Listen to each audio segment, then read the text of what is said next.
ACC Commissioner Jim Phillips said today, quote, "Since March, I've not felt stronger about this league than I do right now."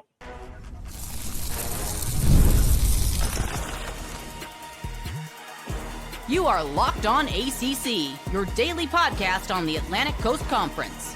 Part of the Locked On Podcast Network, your team every day. He is Kenton Gibbs from Locked On Wolfpack, former NC State defensive lineman. I am Alex Donno from Locked On Canes, and thank you so much to the everydayers for making Locked On ACC your first listen and your first watch. We're available free wherever you get your podcasts. We're free on YouTube. We're part of the Locked On Podcast Network, your team every day. On this loaded episode, as we are in Charlotte, Hilton, Uptown Charlotte, on location, ACC Kickoff Media Days, our good pal JJ Jackson from Locked On Blue Devils sat down with Craig James. Talking a little SMU with Craig James, little Pony Excess coming up. I sat down with Al Riveron, former longtime NFL official. He's the head of officiating in the ACC. He's going to explain to me, Kenton, what targeting is. So we're going to get to the bottom of that today. Finally. Finally. And guess what? It's like Indy Irie says, the more I know, the less I understand. Everything I thought I figured out, I had to learn again. So we're probably going to be back at square one with targeting, but hell, let's go. Still, it's a Locked On ACC exclusive. We will get the definitions of targeting coming up today, but it was a big day, Kenton, here in Charlotte, Commissioners Forum. Would you say, did we get seminar, Jim, or did we get saucy, Jim? We got semi-saucy, Jim. We got semi-saucy, Jim, okay? With certain points where I kid you not, I'm not even a coffee guy. I'm sitting up here, where's my espresso? What's going on? But there were some moments where he gave you that glimpse of like, there he is. There's saucy Phillips. And at the end of the day, I look at it and I say, it was all of the sauciness was prompted. None of it was unprompted. Everything he had to be asked the right question to kind of goad it out of him. Yeah. But you know what? It's better than what I've seen in the past where regardless of what you ask Jim Phillips sometimes, he's going to give you a very political answer. Now, since March, there have been two significant settlements. Like back in March, it was the ACC settling with Florida State and Clemson. A couple months later, you had the House versus NCAA settlement. But to us, I think, in our little ACC bubble, I would say the Florida State-Clemson settlement may be a little bit more significant to what we're doing here on Locked On ACC right now. And Jim Phillips said, again, since March, I've not felt stronger about this league than I do right now. It's not hyperbole, he added.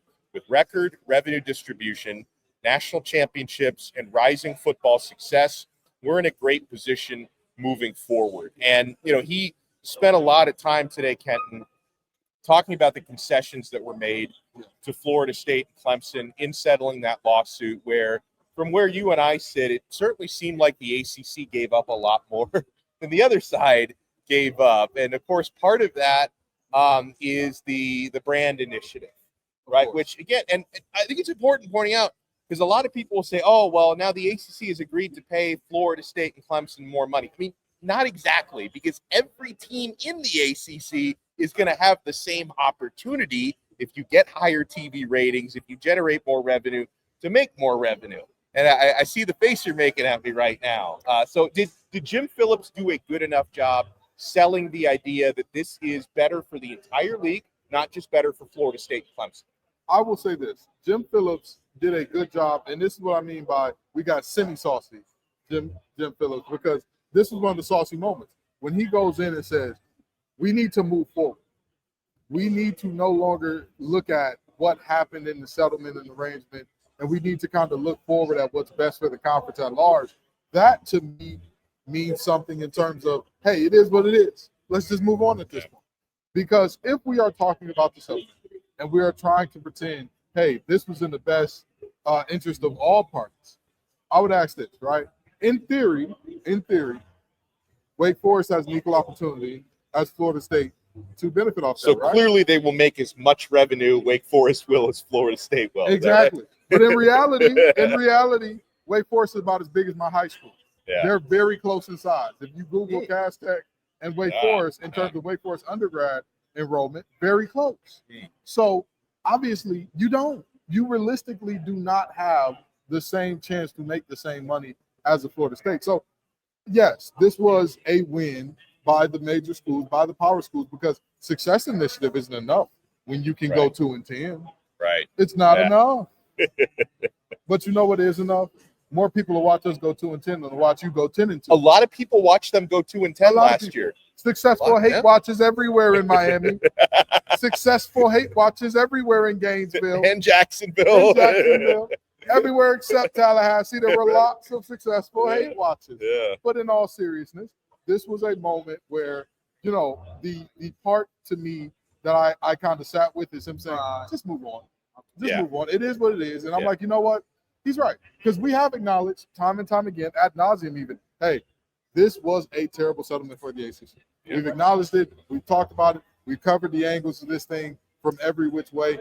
I'm fine with moving on from it. Just don't try to gaslight us like it's a good deal, would be my only complaint of the commissioners. All right, so the other settlement was the House versus NCAA settlement, and something, and Jim talked about this today. We, you know, in our preview last night about, hey, what's going to come up in the commissioners forum, the idea of identifying players as student athletes versus employees, right? Yeah. We're coming out of Big 12 media days. Seem to be a lot of high-ranking figures in the Big 12 that are like open to the idea that, hey, maybe they will be identified as employees someday. Jim Phillips spoke in no uncertain terms against the idea that they will ever be, talking student athletes, they will always be that. And he mentioned student athlete has never come up to me saying, I want to be an employee, which I don't know. I guess are people coming up to the commissioner talking about their employment status? I thought that was a little odd, but you know, he really, and it seems like he's for the idea of federal preemption, whether that is from an executive order or from an act of Congress, to make sure that players in college are strictly defined as student athletes and there isn't the opportunity to become quote-unquote employees down the road. Do you hear that, Donno? It sounds like somebody just screamed blocked by James. He was given a layup. Yeah. He was given a layup. This is my problem with this is we're talking about, oh, well, I've never had a student athlete come up to me and say they want to be an employee. Have they talked about unionizing? Yeah, it's a good point. Have student athletes, like we're not just talking about did they say these specific words. Have student athletes told you things that would hint at or point in the direction of, hey, this is where we want to go? Because then we have to use our thinking caps. We have to do the big boy thing of inferring from information that was given to us. You know, if you and I get invited to a ACC Media Days after hours, and you're like, you know, Ken, I'd love to go. I'm just a little tired, and I got to FaceTime my kid. I don't need you to specifically tell me I'm taking my tail to bed. Right. But when I hear that, I know, oh, that's what's going on there. Now, I like to go to bed early. I know you do. I know you do, Donald. And that's not to say that Jim Phillips has been told that, but I think it could be potentially dishonest for him to say that. And again, take that with a grain of salt, because I tell you when I know something, I tell you when I'm speculating. Right now, I'm speculating. Yeah. But I do think that this idea that no student athlete would ever want to be known as an employee, I think it's a little bit disingenuous at best, because how many student athletes were represented in the student athlete commission? You know, like, or the student athlete athletic, the SAAC. SAAC. Yeah. How many of those were represented? How many athletes? You know, not many. What, 20, 15, if that? If even. So I think it's disingenuous to try to cover. I mean, you talk about we have 18 members with football teams. Each one of our football teams have 80-plus guys. Yeah. How do you represent that with 20? How do you represent that without potentially having a delegate from each school that guys are voting on? And women as well, because of the women's basketball team and all the other sports with women as well. I just, you know, it feels like a layup that Jim Phillips missed, but there is the potential that he is right here, and that the student athletes have come up to him, which they are being called now student athletes. Well, and you know what? I'm sure that they're happy they have the opportunity to make money. Right. And so maybe it's like, do we really need a designation as an employee? Yeah. The bottom line is, I mean, now, and the number is going to go up year by year, 20.5 million. That's for entire athletic departments, but 20.5 million revenue sharing. And it's not an equal piece of the pie. If you're a bigger part of that equation, you're going to make more money, and that number is going to go up. You still have NIL opportunities, third parties, although those are scrutinized a lot. So, I mean, maybe in the meantime, players are just happy that they're making money. Now, okay, big picture, Kenton, coming out of the commissioner's forum, because I don't want to just sit here and break down all the potentially negative stuff, because, I mean, I do feel that the ACC is definitely in a stronger position than it was a year ago. Right. And even though, are they behind the SEC and the Big Ten revenue-wise? Of course they are. They're clearly in third place right now. Yes. And they come off of record revenues. The revenues continue to go up. So it's not all bad in the ACC right now. No, not at all. And we would be remiss if we didn't mention the things that Jim Phillips did a great job of highlighting. Yeah. Him highlighting that we're in third place in terms of revenue. Him highlighting the fact that we have the toughest non-conference schedule. Thank you, Notre Dame. Thank you, Notre Dame. The cheat code, but yeah. Thank you. You may dip a toe in and dip a toe out as you please, but you helped us out here. Yeah. Did us a solid. Yeah. So, in all seriousness, I look at this and I say to myself, Jim Phillips gave a very Jim Phillips address. Yeah. Was this anything different than what I expected? No. No. It's Jim Phillips. There are going to be moments where you give Jim Phillips a layup and he blows it, but there are also going to be moments where Jim Phillips does a thing and you're just like, you know what? He has points. He has, this ain't the worst idea in the world there. And I'll tell you, there were so many interesting coaches today, it kind of makes it hard to even keep track of the commissioner forum. Because to me, yes, there are way more players here than coaches, but some of the coaches stole the show. Yeah. Well, we're going to hear from more of the coaches throughout the week here on Locked On ACC. But when we come back, going to have a conversation with Al Riveron, who's the head of ACC officiating. And color me fascinated because I learned a lot from Al about the preparation that goes into officiating on any given Saturday. And I think we finally learned what targeting is. So you want to keep it locked right here. We're on location in Charlotte. We're only getting started on this brand new episode of Locked On ACC. Guys, Gametime is the only ticket app that Kenton Gibbs and I use. And one thing that I love about Gametime is what you see is what you get. No hidden fees on the price. They don't pull off the bait and switch. You see the total price right up front on Gametime, and somehow Gametime is never sold out to the point where the prices even get better the closer you get to the event. And concert tickets can be tricky because they do all these pre-sales. They sell out before you get your spot in line. We've all been there, right? Live music should be about making memories, not dealing with the stress of ticket shopping. That's where Gametime comes in. Gametime makes getting concert tickets faster and easier than ever. Prices actually drop as it gets closer to showtime, and you can save up to 60% off with their killer last-minute deals. Folks, take the guesswork out of buying concert and show tickets with Gametime.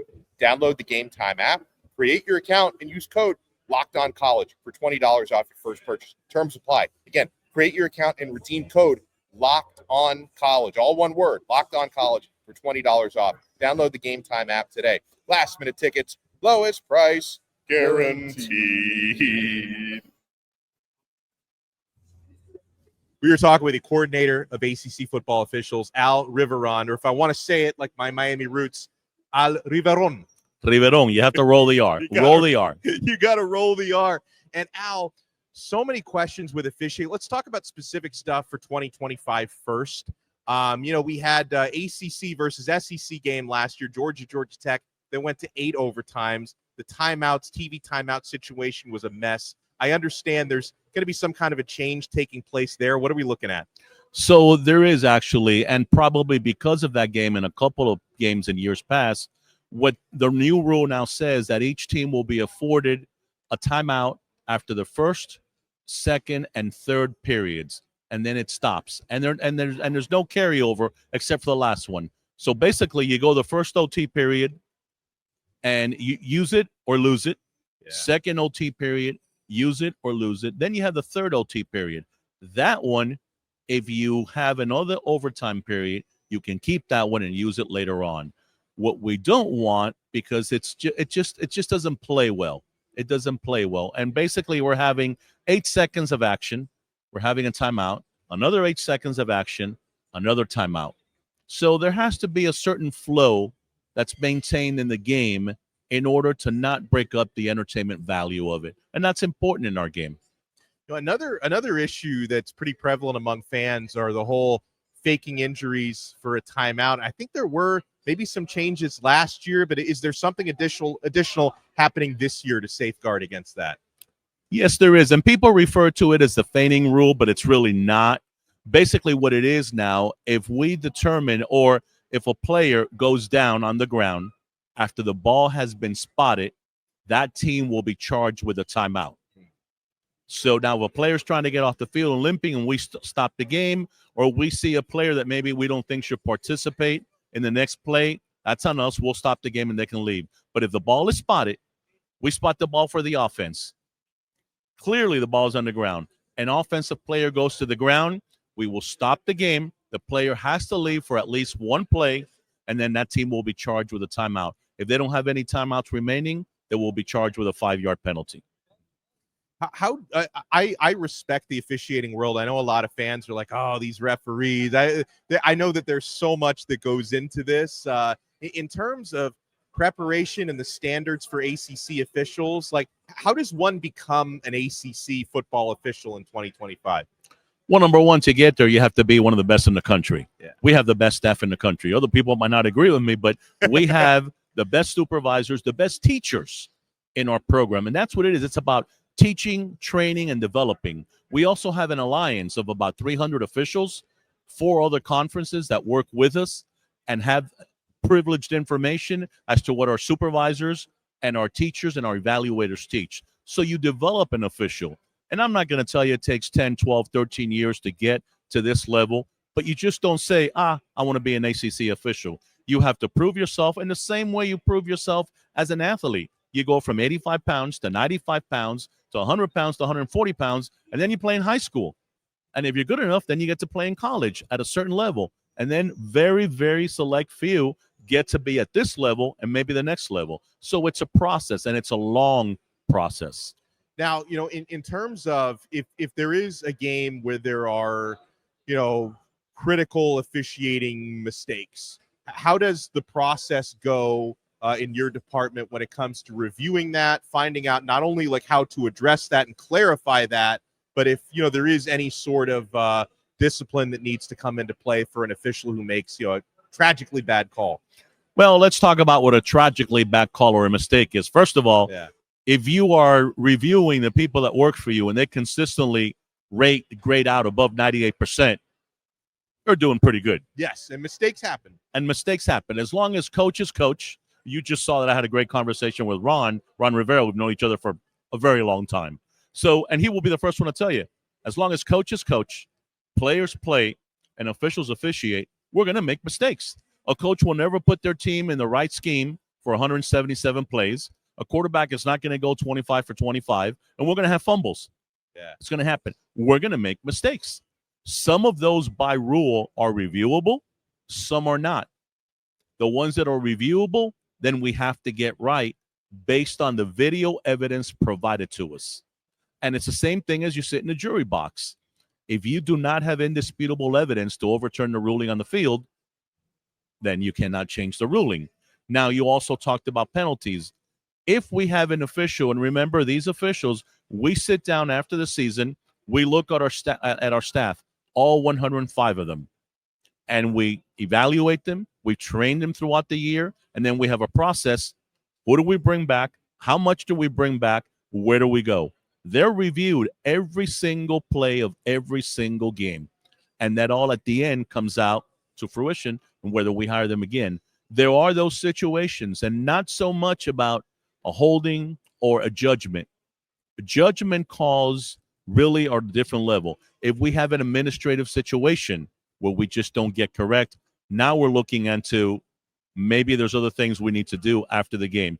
Fortunately, in the ACC, we did not have one of those last year, so we did well. Not that we were perfect, and we're not going to be perfect, but we're getting better all the time. But those are far and few between that happen sometimes where other things you have to take care of after the game. One of the most common things I'm sure you hear, because it comes up a lot, and football is a dangerous game. There's a car crash on every play.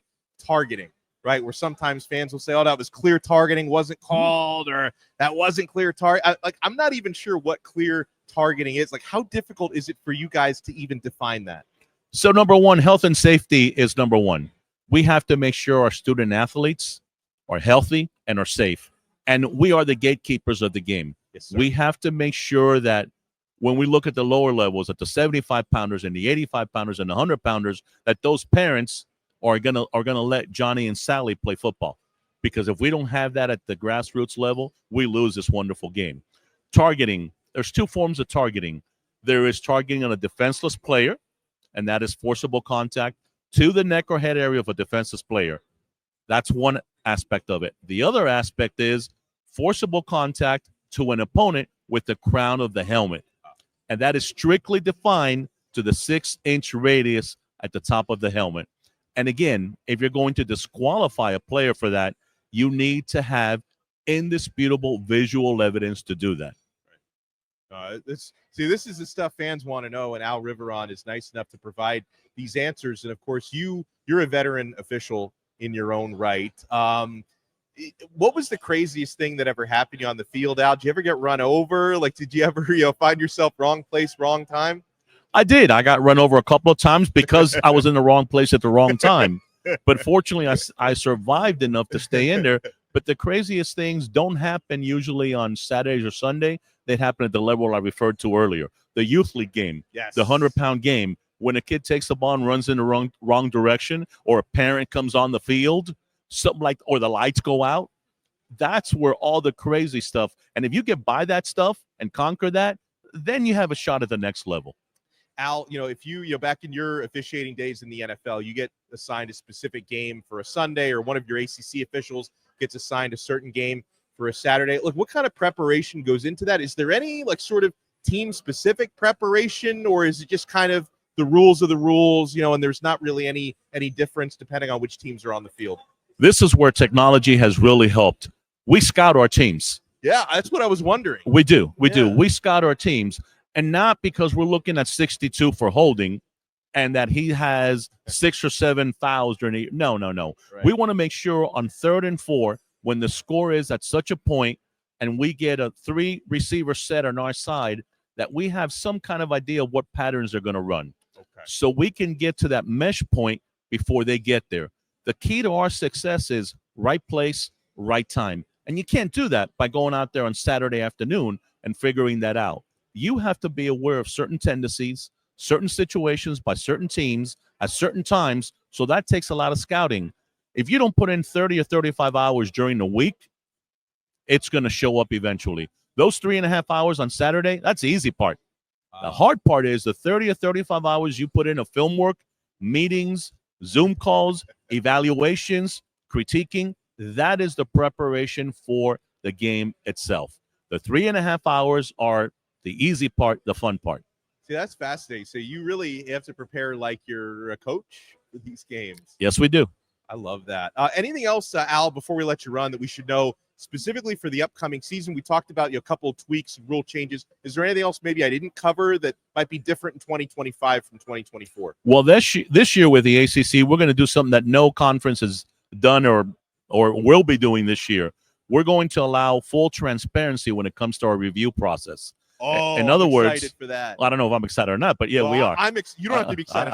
I got you. No, we are, and I think this is great because last year we crawled, and what we did was we offered in certain games the network analysts the opportunity to listen in to our conversation between Charlotte, the referee, and the replay official, and then he went on the air and kind of explained the process.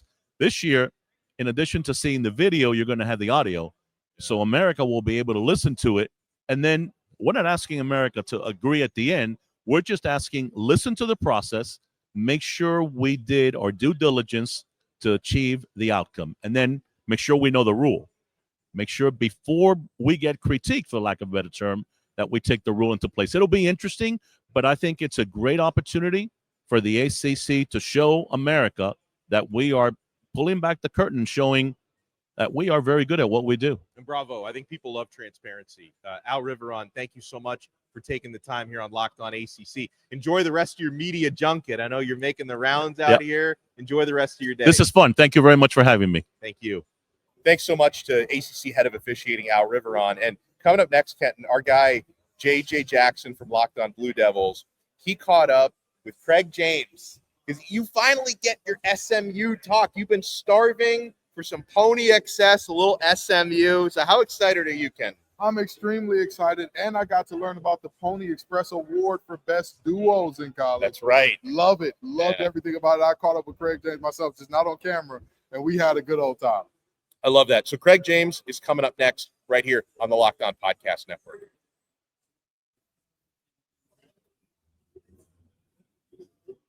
Welcome back on Locked On ACC. JJ Jackson spending some time with Craig James here on behalf of the Pony Express Award, ACC kickoff. Craig, how are you? I'm doing great. Thanks for having me. Doing things like this, events like this, does it make you feel like football season's right around the corner? It really does. And being an old guy who used to play, I feel like my body is saying, okay, get ready for training camp, but I don't have enough Tylenol to go to camp. All right, well, so here we are. We're getting set for another ACC season. Obviously, you had quite the career there at SMU, and we're getting set for the second season that SMU gets to participate here within the ACC. What did you think of the run that they had a season ago? Well, it was a surprise. I thought we would probably go 50-50 last season, and but there were some teams like Florida State that were down, and we caught a great season to have the kind of defense and the offense that we did. And Rhett Lashley's team, we won games we were supposed to win. So it's going to be different this year. You know, it's a tougher schedule. The players know that. The coaches know that. Now everyone's expecting that SMU is going to be a good program. So we're excited about being a part of this conference and having a chance to come back and repeat what we did last year. A 12-team playoff, and SMU gets the benefit of getting in there, playing in the conference championship game. The ball bounced their ways a couple of different times. I can think back through the ACC games last year, a game like Duke, where SMU turns the football over 6 times and finds a way to win. Those little things keeps your playoff hopes alive. In order to make the playoffs or to win any championship, a team has to have luck. And it's 3, 4, 5 breaks. You don't know where those breaks are within a season, and SMU had those breaks last year and took advantage of them. Okay, as we take a look at college football as a whole, all the conference alignment that's taking place, feels as though maybe we're kind of settled on these conference structures and that sort of thing, but it's so difficult to keep track of where these teams are going. Your just overall thoughts on the state of college football right now? Well, it's changed significantly over the last 3 years, obviously, and I think for the good in many ways, and challenging in some. The freedom for the players, the movement to leave if they need to, I think that's good and bad. It almost discourages the competition part of it. You know what? Hang in there and figure it out if it's not a good situation. But the freedom for the players being compensated is also something I believe in strongly for the players. The playoff scenario itself, you know what? The top 12 teams or top 16 teams, I don't care what conference you're in. If you're one of the best teams, you ought to be in the playoffs. And I know that we're trying to give some inclusion for these lesser conferences, but in fairness to a system, the top 12 or 16 teams, whoever and whatever conference combination that comes from, that's the way it should be.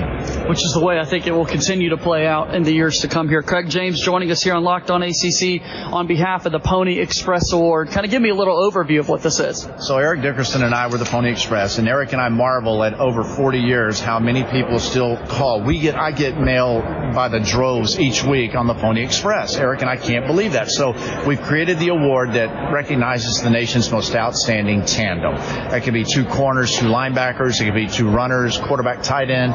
It's a we award versus just a me award. And it's voted on by players around the country. So it's an award by the players for the players, which we believe to be something that's unique. And we're excited about having it. Last year's winners were Shadur Sanders and Travis Hunter. Great tandem. And so we look forward this year to finding out who those tandems are going to be. I like that. Obviously, thinking about dynamic tandems within the sport, the fact that it's not just out of the backfield like you and Eric that you're able to have a quarterback and a receiver, even as you said, a couple of defensive players can win. I'll give you an example. Last year, 2 of our finalists were from the University of Buffalo, 2 linebackers. They were number 1 and 2 in total tackles in the country. Wow. Unbelievable. I mean, and they did get a first place vote by one of the committee guys. So if you're a great tandem, you're going to be recognized. It's really cool to think about how far the game has come, and obviously being able to look back on your career and the run that you and Eric Dickerson were able to have. What are some of those memories that come to mind when you think back on your playing days? Eric and I, we grew up about 40 minutes from each other. We never played against each other in high school, but we became friends when we were 18. We played in a high school all-star game together. Then we played 4 years together. And my memories are of competing with Eric and being a friend at the same time. It's the same position at tailback. You got to be a friend or you're a foe. We were friends. And we just knew that during the course of a game, that every series the defense had to be fresh. And by the third quarter on many games, we would look at each other and say, they're tired. We got them. And we would wear them out, and the fourth quarter was ours. And so it was a unique situation. How do you look at the running back position today in 2025? Because it just feels like, man, it's changed so much. As a former non-player myself, I'd love to hear kind of your perspective on the position.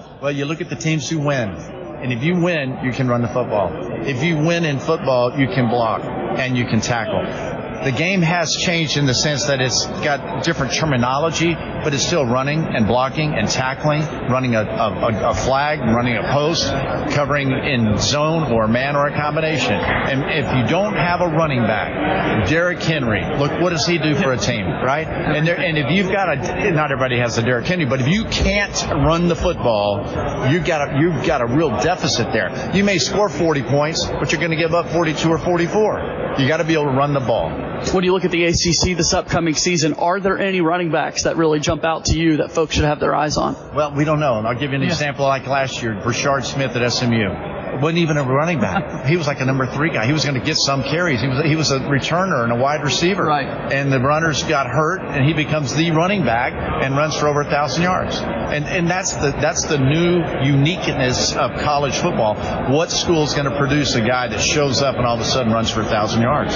Craig James here with us on Locked On ACC on behalf of the Pony Express Award, the Pony Express Huddle Foundation.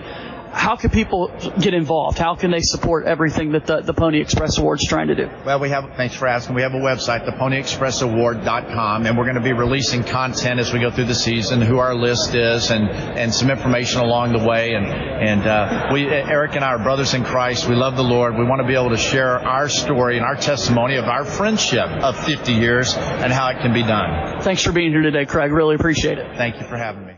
Huge shout out and thank you to everyone for taking in our fun content today from Charlotte. So what do we got, Kenton? I know NC State is coming up on Thursday, Yes, sir. along with old Bill Belichick on Yep. Thursday for North Carolina. Now tomorrow is Florida State Day. It'll be a lot different than last year. Last year coming off 13-0. Mm-hmm. This year coming off from 2-10. There's gonna be a lot of questions about what the heck happened last year. Do you know how I know that the ACC knows Florida State's going to be exciting? How? They're the first team up tomorrow. Yeah. They want everybody, bright-eyed and bushy-tailed, Yeah. talking to Norvell and talking to Castellanos and talking to that crew. Yeah. Because I'm telling you, there is so many different angles to come at this thing with. If you've been keeping very close tabs on all the coverage here, everybody knows I ask way too many questions and they're probably way too detailed. But I'm not going to have to say a word for Florida State. No. And there's still going to be more space or more people asking than we can imagine, because there are so many questions surrounding a program that saw the highest of highs, and ever since the playoff snub have hit absolute rock bottom. Well, huge thank you to Craig James, Al Riveron. He's Kenton Gibbs from Locked On Wolfpack. I'm Alex Donno from Locked On Canes. By the way, shout out to JJ Jackson from Locked On Blue Devils for helping us out with some content as well. We'll talk to everyone tomorrow on another episode of Locked On ACC. We are part of the awesome Locked On Podcast Network. Your team every day.